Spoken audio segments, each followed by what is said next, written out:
Hello class 7 students. तो कैसे हैं आप सब? होप सो आप सब बढ़िया होंगे और मज़े से पढ़ाई कर रहे होंगे।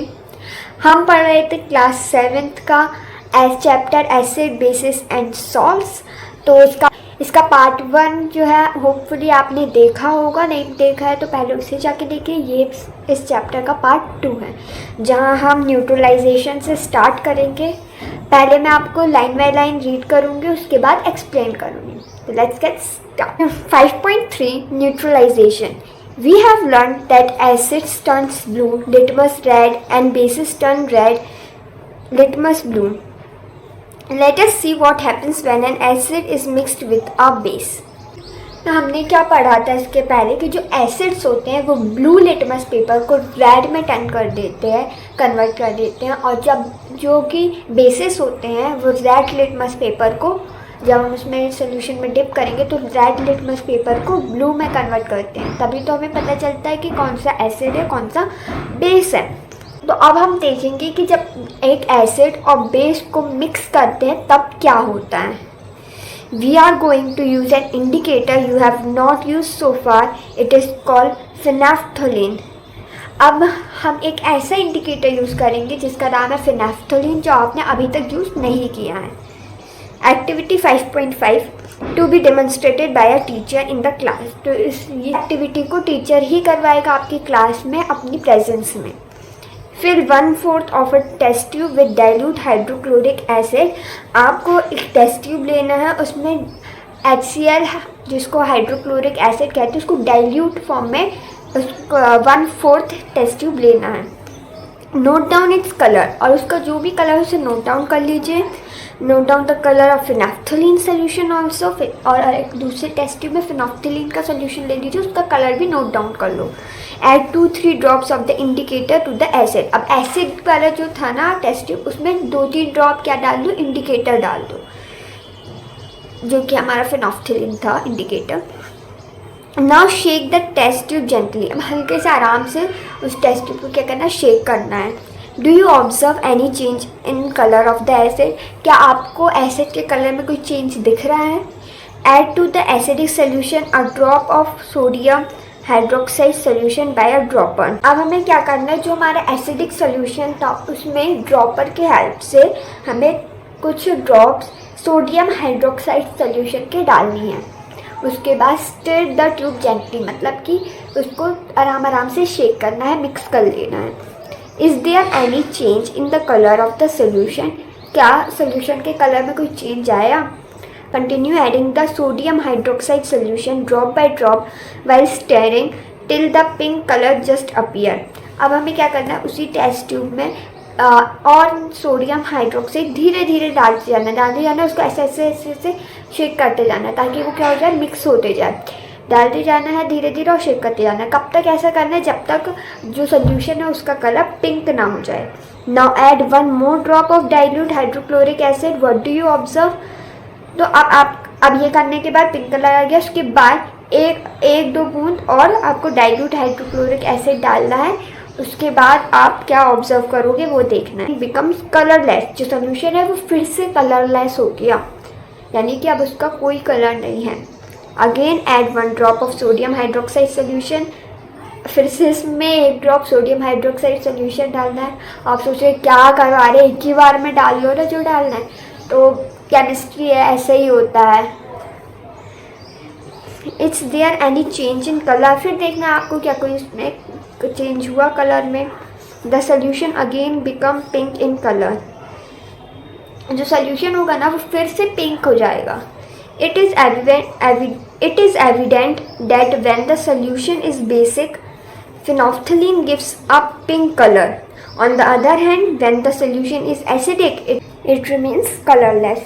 तो ये सबूत है इस बात का कि जब सोल्यूशन बेसिक होता है तब हम उसमें फिनोफ्थलीन डालते हैं, तो फिनोफ्थलीन फिर उस सोल्यूशन का कलर क्या कर देता है, पिंक कर देता है।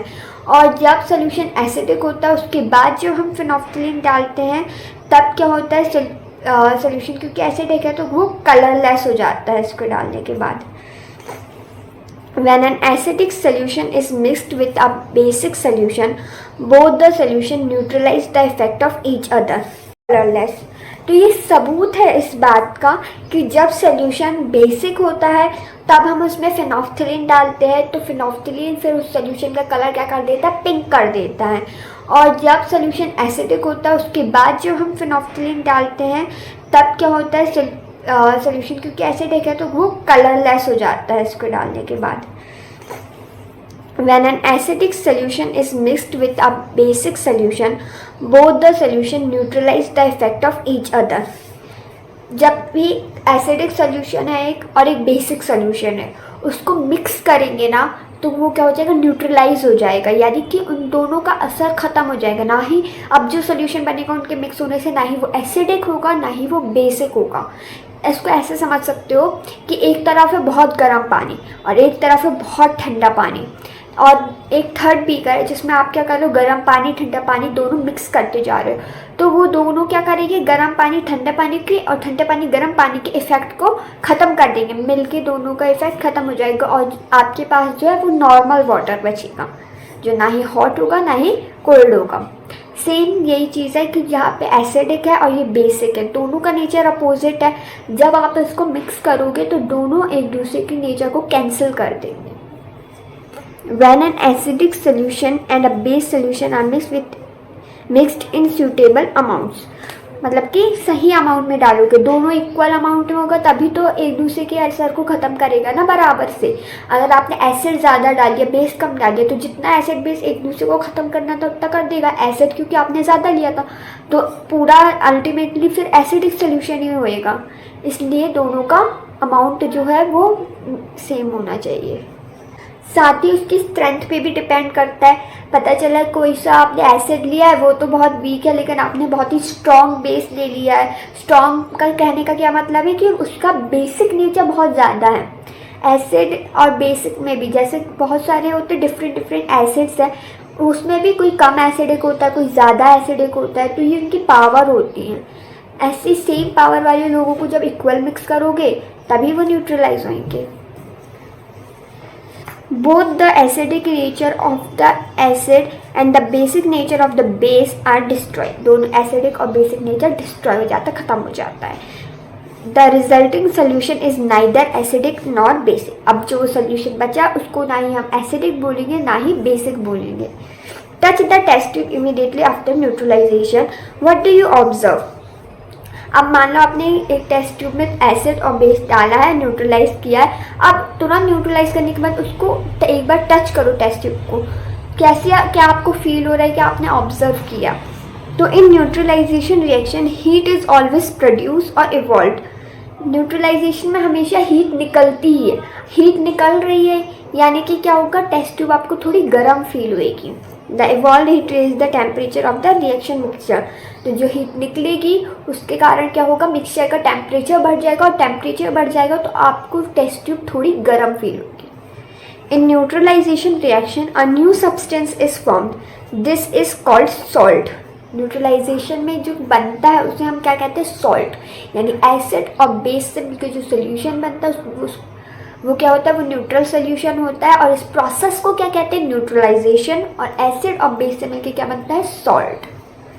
सॉल्ट में भी एसिडिक, बेसिक और न्यूट्रल इन नेचर। अब हमें ये तो पता चल गया कि एसिड और बेस को मिक्स करने से सॉल्ट बनता है।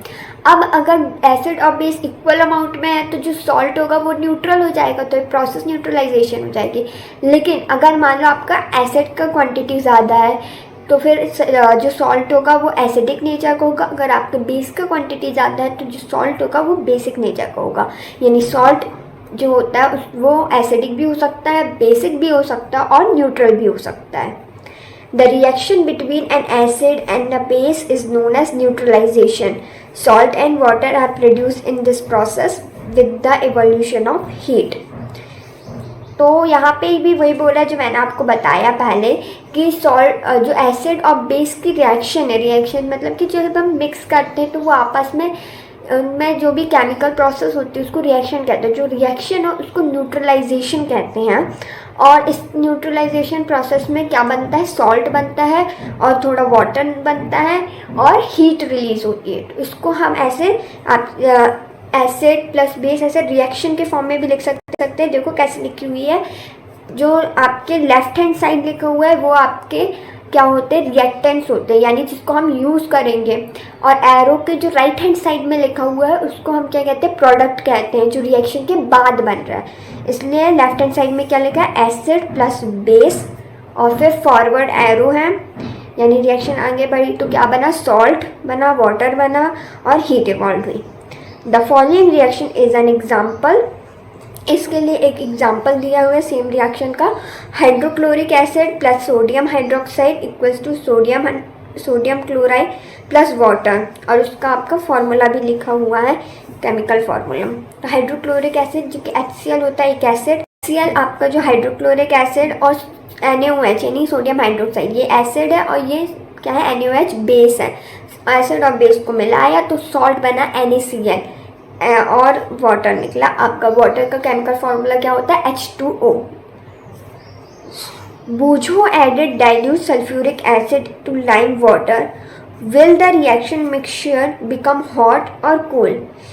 अब बूझो क्या बोल रहा है कि बूझो ने क्या किया कि उसने इसी रिएक्शन में डाइल्यूट सल्फ्यूरिक एसिड और डाल दिया। तो अब जो रिएक्शन है वो गर्म होगी या ठंडी होगी, ये आप बताइए। मैं इसका आंसर कमेंट सेक्शन में पिन कर दूंगी, बट जब तक आप अपनी दिमाग से सोचिए। 5.4 न्यूट्रलाइजेशन इन एवरीडे लाइफ। तो अब हमारे रोज़मर्रा की ज़िंदगी में कहाँ न्यूट्रलाइजेशन होता है, कैसे होता है, वो हम देखेंगे। First is indigestion. Our stomach contains hydrochloric acid, it helps us to digest food. Indigestion का मतलब क्या होता है कि आपका फूड जब पचता नहीं है, डाइजेस्ट नहीं होता है, तो उसकी प्रॉब्लम। तो आपको ये तो पता होगा कि हमारे पेट में क्या होता है, HCl हाइड्रोक्लोरिक एसिड होता है, जो फूड को डाइजेस्ट करने में हेल्प करता है। But too much of acid in the stomach causes indigestion. मगर अगर बहुत ज़्यादा एसिड भी हमारा स्टमक सिक्रेट करने लगेगा, बहुत ज़्यादा एसिड के कारण क्या होगा कि अच्छे से प्रॉपर डाइजेशन नहीं हो पाएगा फूड का। To relieve indigestion we take an antacid such as milk of magnesia which contain magnesium hydroxide. अब एसिड अगर बहुत ज़्यादा होगा तो उसके लिए हम क्या लेंगे, कोई बेस लेंगे, जैसे कि मिल्क ऑफ मैग्नीशिया। इससे क्या होगा कि एसिड का जो इफ़ेक्ट है वो कम हो जाएगा और it neutralises the effect of excessive acid. वही बोल रहे हैं कि वो एसिड के जो एक्सेसिव एसिड, ज़्यादा एसिड का असर है उसको कम कर देगा। नेक्स्ट इज आंट बाइट, जो चींटी काट देती है ना, उसके बारे में। When an ant bites, it injects the acidic solution formic acid into the skin. जब चींटी काटती है तो पता है क्या होता है, चींटी जो होती है एक तरह का एसिड हमारी स्किन में रिलीज कर देती है, जो कि होता है formic acid. The effect of the acid can be neutralised bye rubbing moist baking soda, sodium hydrogen carbonate. तो इसका असर, इस एसिड का असर ख़त्म करने के लिए हम क्या कर सकते हैं कि बेकिंग सोडा जो होता है, जिसका केमिकल नेम क्या है, सोडियम हाइड्रोजन कार्बोनेट, उसको ऐसे लेके रब कर दो जहाँ पे आपको आंट ने बाइट किया हुआ है। या कैलामाइन सोल्यूशन भी आप यूज़ कर सकते हो, जिसमें क्या होता है, जिंक कार्बोनेट होता है। इससे भी इफ़ेक्ट जो होगा वो कम हो जाएगा। Next is soil treatment. Excessive use of chemical fertilizers makes the soil acidic. अब बहुत सारा अगर हम फार्म खेतों में बहुत सारा अगर फर्टिलाइज़र्स भी यूज़ करेंगे ना, तो उससे भी जो सॉइल होती है वो एसिडिक हो जाती है। Plants do not grow well when the soil is either too acidic or too basic. Plants जो होते हैं वो ना ही बहुत ज़्यादा एसिडिक और ना ही बहुत ज़्यादा बेसिक सॉइल में ग्रो करते हैं। When the soil is too acidic, it is treated with bases like quicklime, calcium oxide or slaked lime calcium hydroxide. If the soil is basic, organic matter compost is added to it. तो अगर soil क्या होगी, acidic होगी, तो हम उसमें कुछ basic चीज़ें डालेंगे, जैसे क्विक लाइम हो गया या स्लेक्ड लाइम हो गया। लेकिन अगर सॉइल बेसिक होगी तो फिर हम कुछ एसिडिक चीज़ें डालेंगे, जैसे कि जो ऑर्गेनिक मैटर हो गया आपका, बाकी ऐसी चीज़ें डालेंगे। Organic matter releases acids which neutralise the basic nature of the soil. Organic matter क्या होता है, वो एसिड रिलीज करता है, उससे क्या होगा, जो बेसिक सॉइल होगी वो न्यूट्रलाइज हो जाएगी। अब नेक्स्ट है factory waste. The waste of many factories contain acids. If they are allowed to flow into the water bodies, the acid will kill fish and other organisms. तो आपको तो पता ही है कि फैक्ट्री से कितने वेस्ट निकलता है, और ये सारा वेस्ट वो लोग क्या करते हैं, पानी में बहा देते हैं। कुछ उसके कारण एयर पोल्यूशन भी होता है, वाटर पोल्यूशन भी होता है। तो ये जो फैक्ट्री से वेस्ट निकलता है ये ना इसमें बहुत एसिड होता है, और अगर इसे ऐसे ही वाटर बॉडीज़ में रिलीज़ कर दिया तो क्या होगा, पानी में जाएगा वो एसिड, और फिर वहाँ पे जो फिश रहती हैं और दूसरे वाटर ऑर्गेनिजम्स रहते हैं उनको हार्म करेगा और फिश मर जाएंगे। The factory waste are therefore neutralise by adding basic substance. इसलिए फैक्ट्री वेस्ट को न्यूट्रलाइज करते हैं क्या, बेसिक सब्सटेंस डाल के।